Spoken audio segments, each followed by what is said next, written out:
এরকম একটা ব্লান্ডার করবে এটা কখনোই আমি ভাবিনি ইভান।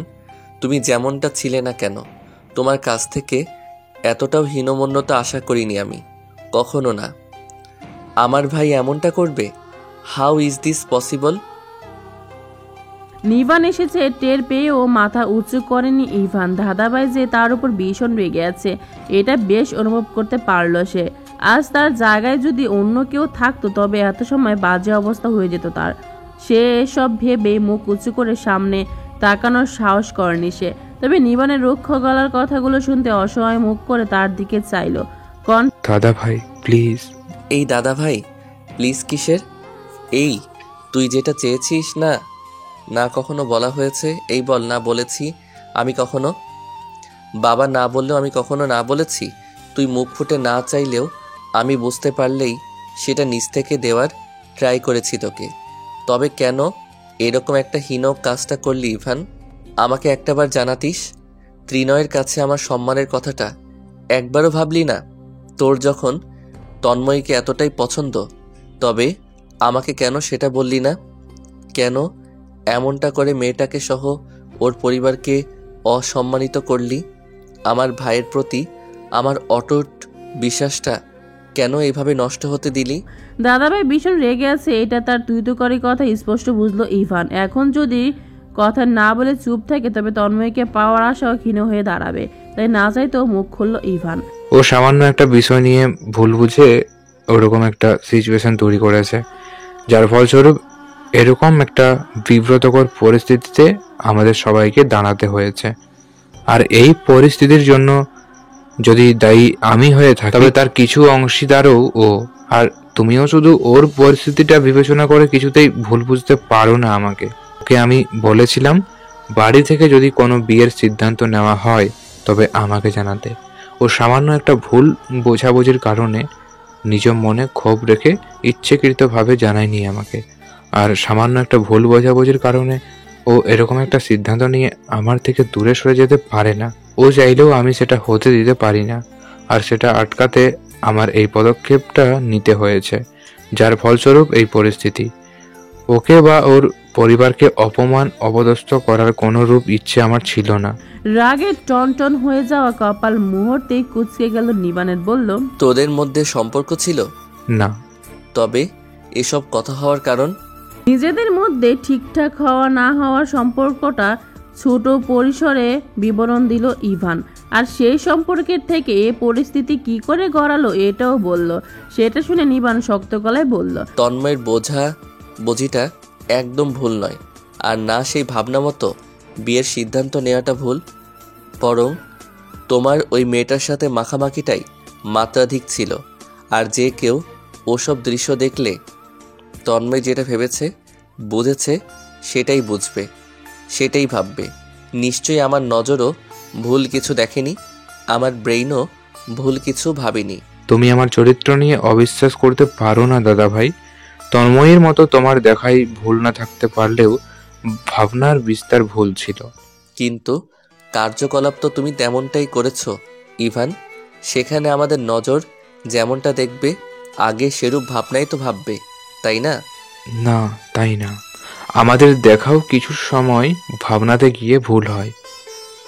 ওই মেয়েটা আমার এক্স গার্লফ্রেন্ড ছিল না দাদা ভাই, আমার ক্লাসমেট ছিল।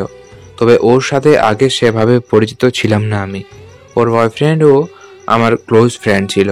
ওর সাথে রিলেশনের পর মেয়েটাকে চিনেছি আমি। ওদের রিলেশনশিপের পরে বিভিন্ন সূত্রে আমি জেনেছি মেয়েটার একাধিক বয়ফ্রেন্ড ছিল। এমনকি আমি নিজের চোখেও দেখেছি শহরের বিভিন্ন নামি দামি কফি শপে রেস্টুরেন্টে মেয়েটার যাতায়াত। বন্ধুকে জানিয়েছিলাম, বিশ্বাস করেনি। ও ঢাকার বাইরে থেকে পড়তে এসেছে বিধায় শহর ঘোরাঘুরি ততটাও হয় না ওর। বিধায় ওর নজরে মেয়েটার কার্যকলাপগুলো সেভাবে পড়েনি, যার ফলস্বরূপ ও আমার কথা বিশ্বাস করেনি। কিন্তু মেয়েটা দেখতে হ্যান্ডসাম আর বড়লোক বাপের ছেলে পেলেই পিছনের বয়ফ্রেন্ডটাকে জীবনে চেনেনি দেখেনি, এমনভাবেই ছুঁড়ে ফেলেতেই আমি সেই সুযোগটা নিয়ে আমার ফ্রেন্ডকে প্রুভ করতে চেয়েছিলাম মেয়েটা ভালো নয়। নেহাল ভীষণ ভালো ছেলে দাদা ভাই, আর ও ওরকম একটা মেয়ের সাথে সম্পর্কে এগোবে? মেয়েটাও দিনের পর দিন তাকে ঠকিয়ে যাবে এটা আমি মানতে পারিনি, চাইনি কখনোই। যার জন্য মেয়েটার সাথে তোমার আর তন্ময়ীর ভাষায় একটু মাখামাখি করতে হয়েছিল আমাকে। এখানে দোষ আমার নেই এটা আমি বলছি না, তবে আমার কাছে বিষয়টা না জেনে এমন বাড়াবাড়ি তন্ময়ী করবে এটা আমি ভাবিনি। বাড়াবাড়ি নয়, ওর জায়গা থেকে ও সম্পূর্ণ ঠিক। ভুলটা তুই করেছিস। সম্পর্কে না জড়ালেও মেয়েটার দুর্বলতা, নীরব সম্মতি তো তোর সাথে ছিল। সেখানে অন্য একটা মেয়ের সাথে তোকে ওভাবে দেখলে তো ভুল বুঝবেই। তুমিও তন্ময়ীর মতো কিছুতেই আমাকে বুঝতে চাইছো না দাদা ভাই। আচ্ছা ভাবো, এখন যদি কৌড়ি জানতে পারে তুমি দিবা আপুকে বিয়ে করতে চেয়েছিলে, এখন বিয়ে কেন করতে চেয়েছিলে কৌড়ি কারণ তো আর জানে না। দিবা আপুকে বিয়ে করতে চেয়েছিলে এটাই তার মুখ্য বিষয়। তুমি তার ভুল ভাঙানোর আগে সে যদি এটাও জানতে পারে দিবা আপু তার স্বামী সংসার ছেড়ে এ বাড়িতে পড়ে আছে শুধু তোমাকে পাওয়ার আশায়, এবার পরিস্থিতি যদি আমার মতো হয়, মনে করো কৌড়ির রাগে অভিমানে তোমাকে ছেড়ে অন্যত্র জায়গায় বিয়ের সম্মতি জানালো, তুমি কি করবে? সবসময় শান্ত থাকা নিবানের কলিজা মোচড় দিয়ে উঠল, কপাল অস্বাভাবিক কুঁচকে রাগী স্বরে বলল, মানেটা কি? এখানে এসব কথা আসছে কোথা থেকে? মনে মনে হাসলো ইভান। যেই বিষয়ে ভুক্তভোগী তাকে সেই বিষয়ে বুঝিয়ে দুর্বল করতে হয়, না হলে কি আর সে বুঝে অন্যের ব্যথা দরদ? ইভান চট জলদি উত্তর দিল, তুমি আমাকে বুঝতে চাইছো না তাই আসছে। প্লিজ দাদা ভাই এসব বাদে এখন তন্ময়কে একটু মানাও না, আমি নিশ্চিত ও তোমার কথা ফেলবে না। কথা কানে গেল, ভাবনা করিতে চলে গেল নিবানের। মেয়েটা কি তার পরিস্থিতিটা না বুঝে তাকেও ভুল বুঝে দূরে সরে যাবে? ভাবতেই বুকে চিনচিন ব্যথার অনুভব সৃষ্টি হলো। হাঁসফাঁস হয়ে উঠল নিঃশ্বাস। নজর এলোমেলো হয়ে কৌরিকে খুঁজলো, খুঁজে পেল ওই তো তার থেকে সামান্য দূরত্বে মায়ের পাশে চুপচাপ দাঁড়িয়েছে মেয়েটা। মান্যতা আর মৌনতাও দাঁড়িয়েছে পাশে। অপলক কিছু সময় সেদিকে তাকিয়ে থেকে উঠে দাঁড়ালো নিবান। সেটা দেখে ইভানের মুখে মৃদু হাসি ফুটল। দাদাভাই মেনে গিয়েছে মানে তন্ময়কেও মানাতে আর সময় লাগবে না। বিয়েটা একবার ভালোই ভালোই হয়ে যাক, তারপর সে বুঝে নেবে। ঘরের দরজায় এটে বসে আছে তন্ময়ী। সে কিছুতে ইভানকে বিয়ে করবে না। মা কি করে তার মতামত না নিয়ে ইভানের প্রস্তাব সসম্মানে গ্রহণ করলো? তন্ময়কে তার হাতে তুলে দেওয়ার সম্মতি কি করে জানালো? ওই অসভ্য ছেলেটার জন্য আজ তার জীবন এমন পরিণতি। কত শত মানুষের সামনে নিজের চরিত্র নিয়ে কথা উঠল, অপমান অপদস্থ হতে হলো। আর সে ছেলেটা কি সারা জীবনের সঙ্গিনী হিসাবে তাকে গ্রহণ করতে হবে? কিছুতেই না। ইভানের সঙ্গিনী সে কখনোই হতে চায় না, কখনোই না। দুহাঁটু মোড়ে জড়সড় হয়ে ফ্লোরে বসা তন্ময়ী এবার দুহাঁটুর মধ্যে মুখ গুজে হু হু করে কেঁদে দিল। মাথায় চলো এলোমেলো সব ভাবনা। তনু দরজাটা খোল। কিছু হয়নি সোনা, ভাই সব ঠিক করে দেবে। তবু উল্টোপাল্টা কিছু মনে আনার চেষ্টা করিস না পাখি। এই তনু দরজাটা খোল না পাখি, কথা শোন না বোন আমার। দরজার ওপাশে দাঁড়ানো প্রিয় মানুষগুলোর ভয়ার্ত গলার কথাগুলো, ডাকগুলো সবটাই কানে এলো তন্ময়ের। তবে একটা টু শব্দ উচ্চারণ করলো না সে, শুধু কেঁদেই চললো। নাজুক মনে হঠাৎই প্রশ্ন বাসা বাঁধলো। সবাই তার ভাবনায় চিন্তিত, আতঙ্কিত, অথচ তার মা একবারও এলেন না, তাকে ডাকলেনও না। তবে কি মা বিশ্বাস করে নিয়েছে ওনারা যেটা বলতেন সেটাই সত্যি? ভাবনা যতই ধীর হলো তন্ময়ের কান্নার ধীরতার তোর জোড়াও ততই বাড়ল। এক সময় ত্রিনয়ের পাশে এসে দাঁড়ালো নিবান। তখনও লাগাতার ত্রিনয় এটা ওটা বলে দরজা ধাক্কিয়ে চলেছে। নিবান চোখ দিয়ে ইশারা করে তাকে থামতে বলল। ফের নিজে মৃদু শব্দে দরজায় ধাক্কা দিয়ে বলল, তন্ময়ী দরজা খোলো, আমি কথা বলতে চাই তোমার সাথে। নিবানের ভারী গলার স্বর পেতে কান্না হালকা হয়ে এলো তন্ময়ের, তবে নাড়ল না সে, উঠবেও না, আর দরজাও কিছুতেই খুলবে না সে। নিশ্চয়ই ওই বেয়াদবটা নিবান ভাইকে তার হয়ে সাফাই গাইতে পাঠিয়েছে। সে মরে যাবে তবুও কিছুতেই ওই বেয়াদবটাকে বিয়ে করবে না। খুট করে দরজা খুলে যাওয়ায় শব্দে মুখ তুলে সেদিকে চাইলে তন্ময়। নিবানকে দেখে মাথা নিচু করে ফেলল সে। নিবান মেয়েটার এলোমেলো অবস্থা থেকে দীর্ঘশ্বাস ফেলল। ধীর পায়ে সেদিকে এগিয়ে তন্ময়ের সামনে গিয়ে দাঁড়ালো। ফের নরম গলায় বলল, আমি কখনো মৌনতা আর মান্যতার থেকে আলাদা করে দেখিনি তোমাকে।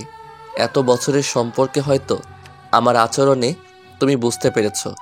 জানি না আমার সম্পর্কে তোমার ধারণা নিজের ভাইয়ের মতো কিনা। মাথা উঁচু করে তাকালো তন্ময়। মায়াবী টলমলে কাজল কালো চোখ দুটো বলে দিচ্ছে সে নিজের ভাইয়ের মতো বিশ্বাস ভরসা করে নিবানকে। সেদিকে তাকিয়ে নিবান বলল, তবে আজ সেই ভাই বোনের সম্পর্কের বিশ্বাস ভরসা ভঙ্গ করতে চলেছে কিনা আমি জানি না, তবে আমার দ্বারা তোমার অমঙ্গল কেন হতে পারে এটা কখনোই আমি ভাবতে পারি না। একটু থামল নিবান। সত্যি স্বার্থপরের মতো একভাবে চেয়ে ফেলেছে সে, তবুও বলল, তোমার মতো ইভানও কষ্ট পাচ্ছে তন্ময়ী।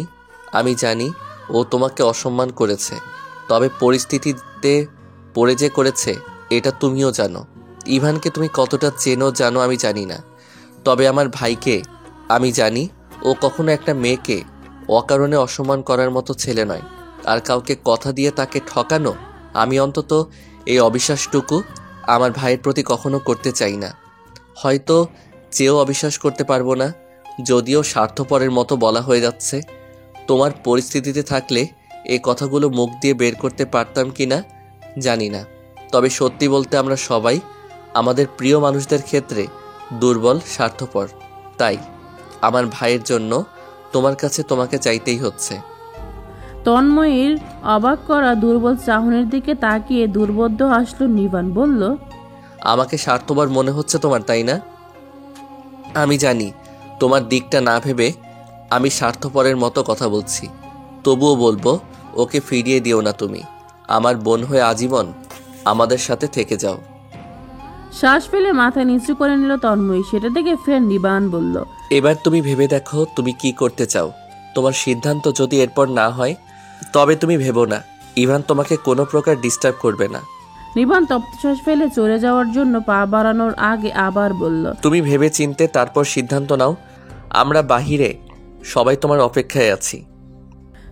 ইভান দিবাকে নিয়ে যুক্তি দেখাতে কৌরির এলোমেলো ভাবনা মস্তিষ্কে চলতেই থাকলো নিবানের। কৌরিকে নিয়ে নিবানের এতদিনের কঠিন মন এমন দুর্বল হয়ে পড়েছে। মেয়েটা তার হবে না ভাবলে হৃৎপিণ্ড সেকেন্ড সেকেন্ড ছটফটিয়ে উঠছে তার। বিচলিত হলো সে। আপাতত মেয়েটার সাথে কথা বলা প্রয়োজন। তন্ময়ের সাথে কথা বলে বাইরে বের হয়ে কৌরিকে কোথাও দেখতে পেল না সে। আশেপাশে খুঁজলো, তবুও পেল না। বাধ্য হয়ে ফোন দিল। একবার নয় কয়েকবার দিল। পরপর কয়েকবার ফোন দেওয়ার পর রিসিভ হলো ওপাশ থেকে। ফোন রিসিভ হতেই এপাশ থেকে বিচলিত গলায় নিবান বলল, এতবার ফোন দিচ্ছি ধরছো না কেন? কোথায় তুমি? আমার তোমার সাথে কথা আছে, প্লিজ 2 মিনিট হলেও আমার সাথে কথা বলে যাও কৌরি। দীর্ঘ সময় ধরে জমা আকাশের ঘন কালো মেঘ সরে গিয়ে সেখানে যেন ঝলমলে রোদ্দুরের দেখা মিলছে। তন্ময়ের সম্মতি এমনই প্রভাব ফেল ইভানের মনে, সাথে বাড়ির বাচ্চা ছেলে মেয়েগুলোর মনেও। মান্যতার মৌনতা তো ভীষণ খুশি। তন্ময়কে তাদের ভীষণ পছন্দ। ছোট বৌমণি হিসাবে মোটেই মন্দ হবে না মেয়েটা, একেবারে তাদের মন মতন, খুব মিষ্টি। পুনরায় আবার আংটি বদল হলো। আগের পাত্রপক্ষের আংটি খুলে ফেলে নিহারিকা বেগমের হাতের আংটি দিয়ে আপাতত আংটি বদল সারা হলো। ইভান যখন আংটি পরাতে গেল তন্ময়ের হাতে, সবার চোখ ফাঁকি দিয়ে হাত সরিয়ে নিল তন্ময়। ইভানের হাত থেকে আংটি কেড়ে নিয়ে নিজেই নিজের আঙ্গুলে পরে নিল। পাশে বসা ইভানকে দাঁতের দাঁত চেপে মৃদু স্বরে বলল, বিয়েতে সম্মতি দিয়েছি মানে আমাকে ছোঁয়ার অধিকার দেয়নি, সো ভুলেও অধিকার তো দেখাবেনই না। দ্বিতীয়ত, যখন তখন ছোঁয়ার বাহানাও খুঁজবেন না। দুর্বল চোখে তন্ময়ের কঠিন করে রাখা মুখাবয়বের দিকে নিষ্পলক তাকিয়ে রইল ইভান। ফের আশেপাশে নজর ফেলে আর কথা বাড়ালো না, চুপচাপ উঠে চলে গেল। পূর্বে যে উৎফুল্লতা সবার মনে বিরাজ করছিল, সেই উৎফুল্লের সহিত হলুদ অনুষ্ঠান না হলেও মোটামুটিভাবে সীমিত পরিসরে অনুষ্ঠান শেষ করা হলো। বিয়ের মতো একটা সেন্সিটিভ ইস্যু গোলাটে হয়েও পুনরায় যেভাবে হোক মিটে যাওয়ার সবার মনে মনে স্বাচ্ছন্দ্যতা অনুভব করলো। ত্রিনয়ের মনটা ছোট হয়ে গেল। তন্ময়ের বিয়ের পর সে চেয়েছিল সাহস করে হলো একবার নিবানের সামনের প্রস্তাব রাখবে মান্যতার জন্য। তাতে যদি নিবান অসম্মতি জানায় বা তাদের বন্ধুত্ব একটু নড়চড় হয় তবুও রাখবে। আগে মনে হতো চোখের ভালো লাগা একটু একটু করে মনে বাসা বেঁধেছে। বন্ধুত্বের কারণে সেটা একটু কষ্ট করে হলো চোখের আড়ালে থাকলে ভুলে যেতে পারবে। কিন্তু না, যখন পড়াশোনার জন্য স্কলারশিপ পেয়ে বিদেশ চলে গেল, মেয়েটা যেন সেই মনে বাঁধা বাসাটা আরও শক্তপোক্তভাবে বাঁধল। তারপর সে বাসা ভেঙে দেওয়ার কথা ভাবলে বুকে পাহাড় সম ব্যথার অনুভব সৃষ্টি হয় তার মনে। এমন অনুভূতি জাগে বাসা বাঁধার জায়গা থেকে মেয়েটা একটু নড়চড় করলেই নিজেকেই শেষ হয়ে যেতে হবে, অথচ মেয়েটাকে বলার ক্ষমতা নেই বললে ভুল হবে। তবে মান্যতার সামনে নিজের অনুভূতি কখনো প্রেমিক রূপে প্রকাশ করতে চায়নি। সে চেয়েছে সবার সম্মতিতে তাকে নিজের স্ত্রী রূপে আপন করে নিতে, তাকে চেয়েছে প্রণয় নয় পরিণয় রূপে। তবে এখন বোনের জন্য এখন সম্পর্ক তৈরি হতে যাচ্ছে, সেই পরিণয় রূপে চাওয়া সম্পর্কে কি গড়া সহজ হবে? সম্পর্ক হওয়া গড়ে কি আর দ্বিতীয়বার সম্পর্ক তৈরির প্রস্তাব রাখা যাবে? সেটা কি সবাই ঠিকঠাক চোখে দেখবে? যদিও তন্ময় ভালো থাকলে, সুখে থাকলে সেই ভালো, ত্রিনয়ের পরম শান্তির, তবুও কোথাও যেন তার কিছু একটা হারিয়ে যাচ্ছে এমনটা অনুভব হচ্ছে। সব কেমন হঠাৎই গরমিল হয়ে গেল কেন? ভাগ্য বরাবরই সে যা চেয়েছে তার বিপরীত দিয়ে এসেছে। এবার চাওয়াটা যদি সেরকমই হয় তবে তাকে নিঃশেষ হয়ে যেতে হবে। আজ মেয়েটাকে দেখার পর যেমন তাকে পাওয়ার প্রবলতা দ্বিগুণভাবে অনুভবিত হয়েছে, সেখানে এই ঘটনার পর তাকে না পাওয়ার আকাঙ্ক্ষা, ভয়, দ্বিধা শতগুণে রূপে ব্যথার অনুভূতি রূপে বাসা বেঁধেছে। যদিও হঠাৎ করে বিয়ে, তবুও আত্মীয় স্বজন কাউকে বলতে বাদ রাখলেন না নিহারিকা বেগম আর জাহিদ সাহেব। বড় ছেলে বাদে যদিও ছোট ছেলের বিয়ে, তবুও দ্বিধাদ্বন্দ্ব রাখলেন না কাউকে নিমন্ত্রণ করতে। এইবারের ছেলে মেয়েদের মধ্যে প্রথম বিয়ে, তাও আবার হঠাৎ করেই। তবু আয়োজন ধুমধাম ভাবে করার চেষ্টা করলেন, কোথাও কমতি রাখতে চাইলেন না। বিশেষ করে নিবান ভাই বোনদের মধ্যে ইভানের জায়গাটা তার জীবনে অন্যরকম একটা দুর্বলতার স্থান। মায়ের দ্বিতীয় বিয়ের পরে পরিবারের প্রথম আপন বলে কেউ নিজের জীবনে স্থান করে নিতে পেরেছিল। তার ছোট্ট নিঃসঙ্গ জীবনের একাকিত্ব দূর করে কথা বলা সঙ্গী হয়েছিল। ভাগ্যের পরিহাসে বাবা হারিয়ে যাওয়ার পর যে হাসি খুশি জীবনটা বিসর্জন দিতে হয়েছিল, সেটাও যেন কিছুটা হলেও তার জীবনে ফিরে এসেছিল ইভানের পৃথিবীতে আসার আগমনে। তার মুখে এক টুকরো হাসি ফোটাতে বাচ্চার ছেলেটার সুদর্শন মুখ, নরম স্পর্শ, একটু বড় হলে তার কাছে থাকার আবদার, আদুরে কণ্ঠ, দাদাবাই ডাকটা। তাকে ছাড়া একটা সময় ওই ছেলেটা কিচ্ছু বুঝতে চাইতো না। এরকম একটু একটু করে একটা সময় এমন দুর্বলতা তৈরি হলো ছেলেটার প্রতি, তার অন্যায় আবদারে পর্যন্ত নির্দ্বিধায় মেনে নিয়েছে নিবান। যদিও একটা সময় গিয়ে কিছু কারণে সম্পর্কে দূরত্ব এসেছে, তবুও ছেলেটার প্রতি সে স্নেহ ভালোবাসাময় দুর্বলতা এক তিল পরিমাণও কমেনি, বরং বেড়েছে। যা হয়তো ইভানও জানে, আবার হয়তো বা জানে না। নিমন্ত্রণ পেতেই নিকট আত্মীয়দের ভিড় লেগে গেল বাড়িতে। বাড়ির ভিতরের দিকটা নিহারিকা বেগম আর শান্তনা রহমান নিপুণ হাতে সামলিয়ে নেওয়ার চেষ্টা করছেন। এর মধ্যে বড় ছেলের আগে ছোট ছেলে কেন বিয়ে করছে এ বিষয়ে কথা উঠল কি কথাটা সবার মুখে মুখে। সেসব কথার উত্তরও তিনি অমায়িক হেসে সুন্দরভাবে বলে বুঝিয়ে দেওয়ার চেষ্টা করেছেন। যদিও ছেলের এমন হুট করে বিয়ের সিদ্ধান্ত মনে মনে তিনিও একটু অসন্তুষ্ট হয়েছেন, তবে নিবান বুঝিয়ে বলা সে অসন্তুষ্টটা কিছুটা হলেও গলে বড় হয়েছে। তবুও কাল থেকে ইভানের সাথে এ বিষয়ে তিনিও কথাই বলেননি রাগে। তবে তন্ময় মেয়েটাকে ওনার বেশ পছন্দ, মায়াবী চেহারার একটা মিষ্টি মেয়ে, হাসলে মেয়েটাকে কি সুন্দর দেখায়। আর সেই মেয়েটা ওনার বাদর ছেলের বউ হবে, ওনার ছোট ছেলের বউ। এ কারণে ছেলের প্রতি নারাজি তিনি উগ্রভাবে দেখাতে পারছেন না। রান্নাঘরে ব্যস্ত হাতে কাজ করছিলেন আর মনে মনে ভাবছিলেন তিনি। হঠাৎ গলায় একজোড়া হাত পিছন দিক থেকে জড়িয়ে ধরতে বুঝতে পারলেন হাত জোড়া কার। তবুও বিশেষ পাত্তা দিলেন না, ধীরচিত্রে কাজে মনোযোগ দিলেন। পাশ থেকে শান্তনা বেগম দেখলেন, মৃদু হেসে তিনিও নিজের কাজে মনোবেশিত হলেন। ও আম্মু, খুব রাগ হয়েছে আমার উপর? রাগ মনে না থাকলেও গলায় কঠোরতা বজায় রেখে নিহারিকা বেগম বললেন, ইভান, আমার প্রচুর কাজ, এখান থেকে যা।